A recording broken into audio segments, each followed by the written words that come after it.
ঈদ চলে গিয়েছে তো কি হয়েছে, ঈদের পর্ব কি এত তাড়াতাড়ি শেষ হয়? আত্মীয় স্বজনরা সবাই সবার বাড়িতে আসবে যাবে। আর আত্মীয়দের জন্যে বানিয়ে ফেলুন দুধ সিমাই। কীভাবে পারফেক্ট দুধ সিমাই বানাবেন আজ আমি আপনাদের সাথে সেটাই শেয়ার করব, সঠিক মাপ ও টিপস সহ। অবশ্যই রেসিপিটা শেষ পর্যন্ত দেখবেন। হেসেল আবার চ্যানেলে আপনাদের সবাইকে স্বাগত।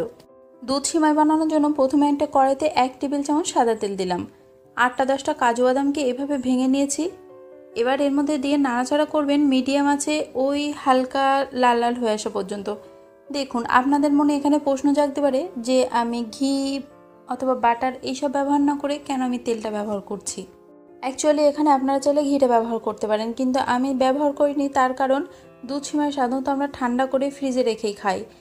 আর যদি ঘিটা ব্যবহার করি সেক্ষেত্রে যখন ঠান্ডা করবেন উপরে না ঘিয়ের একটা আস্তরণ পড়বে।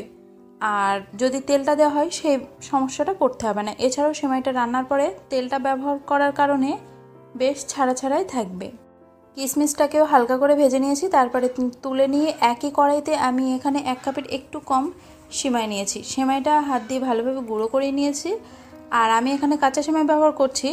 আপনারা যদি ভাজা সেমাই নেন সেক্ষেত্রে হালকা নাড়াচাড়া করে নেবেন। আর যদি কাঁচা সেমাই হয় সেক্ষেত্রে কিন্তু এরকম একটানা নাড়াচাড়া করে ভেজে নিতে হবে। আর ভাজার সময় খেয়াল রাখবেন যেন পুড়ে না যায়, মিডিয়াম আঁচে ভাজবেন আর একটানা নাড়াচাড়া করবেন। তাহলে কী হবে, সব সময়গুলো ভালোভাবে এরকম ব্রাউন কালার হয়ে আসবে। আর যখন এরকম ডিপ ব্রাউন হয়ে আসবে তখন এটাকে নামিয়ে নেবেন। আর খেয়াল রাখবেন যেন পুড়ে না যায়। পুড়ে গেলে কিন্তু যেগুলো পুড়ে যায় সেগুলো দুধের মধ্যে যখন ভাসে ভালো দেখায় না। তারপরে আমি কড়াইটা নামিয়ে এক সাইডে রেখেছি। আর এদিকে আমি 3 কাপ পানি, 3 কাপের একটু কম পানি নিয়েছি, গরম করে নিলাম। হালকা গরম করে নেবেন।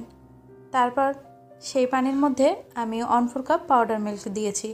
পানিটা কিন্তু গ্যাস থেকে নামিয়ে নিতে হবে। দেখুন, এখানে আপনারা চাইলে লিকুইড দুধ ব্যবহার করতে পারেন, তবে পাউডার মিল্কে যেন টেস্টটা বেশি ভালো হয়। আর যদি লিকুইড দুধ ব্যবহার করেন ফুল ক্রিমযুক্ত দুধ নেবেন, আর দুধটা কিন্তু আগে থেকে জ্বালিয়ে নেবেন। আর পাউডার মিল্ক নিলে দুধের পরিমাণটা একটু বেশি রাখবেন। তারপর আমি ভাজা সেমাইয়ের কড়াইটা আবারও উনানের উপর বসিয়ে দিয়েছি আর গুলে রাখা দুধটাও দিয়ে দিলাম। তারপর গ্যাসের আঁচ মিডিয়াম টু হাই দিয়ে এটাকে জ্বালিয়ে নেব। দেখুন, একটু নাড়াচাড়া করবেন, তারপরে রেখে দেবেন বেশ কিছুক্ষণ ফুটে ওঠা পর্যন্ত। যখন ফুটে উঠবে আবারও নাড়াচাড়া করে দেবেন। এবার গ্যাসের আঁচটা মিডিয়াম করে দেবেন। বেশি জোর আঁচে দিলে কী হবে, দুধটা শুকিয়ে যাবে আর সেমাইটা কিন্তু সিদ্ধ হবে না।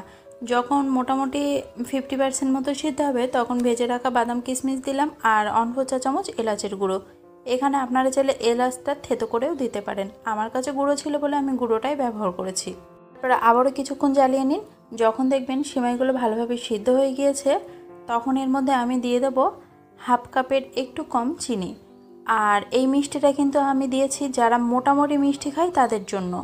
যদি কেউ কম খান তারা একটু কমিয়ে দিতে পারেন, আর যদি কেউ বেশি চড়া মিষ্টি খান তাহলে কিন্তু একটু বেশি দিয়ে দিতে পারেন। তবে এটা আমার মনে হয় ঠিকঠাক হবে। সামান্য একটু নুন দিলাম। মিষ্টিতে নুন একটু দিলে কি হয়, টেস্টটা ব্যালেন্সটা বজিয়ে থাকে। এবার গ্যাসের আঁচটা বন্ধ করে দিলাম, দিয়ে একটু নাড়াচাড়া করে হালকা একটু ঠান্ডা হয়ে এলে দিয়ে দেবো 1 টেবিল চামচ পাউডার মিল্ক। এটা সম্পূর্ণ অপশনাল, আমি দিলাম টেস্টটা আরও বেশি বাড়িয়ে দেওয়ার জন্য। ব্যাস, ভালোভাবে আরও নাড়াচাড়া করে নিন। আর কিছুক্ষণ জ্বালানোর পরে একটু দুধ দুধ থাকতেই নামিয়ে নেবেন। আচ্ছা, আপনারা এখানে বলতে পারেন আমি এত কথা কেন বলছি। এত কথা বলার কারণ এভাবে যদি সেমাইটা বানান দারুণ হবে, কিন্তু একদম গ্যারান্টি দিয়ে বলতে পারি। অবশ্যই এভাবে বানাবেন। আর গ্যাসের আঁচ বন্ধ করে সেমাইটা নামিয়ে নিন। একটু দুধ থাকতেই নামাবেন, কারণ সেমাইটা ঠান্ডা হলে কিন্তু আরও একটু ঘন হয়ে যায়। ব্যাস, এভাবে সবাইকে পরিবেশন করে খাওয়ান আর আপনি একটা জনপ্রিয়তা পেয়ে যান। ভালো লেগে থাকলে অবশ্যই সাবস্ক্রাইব করবেন, ফলো করবেন, লাইক করবেন, কমেন্ট করবেন। কমেন্ট করতে কিন্তু একদমই ভুলবেন না।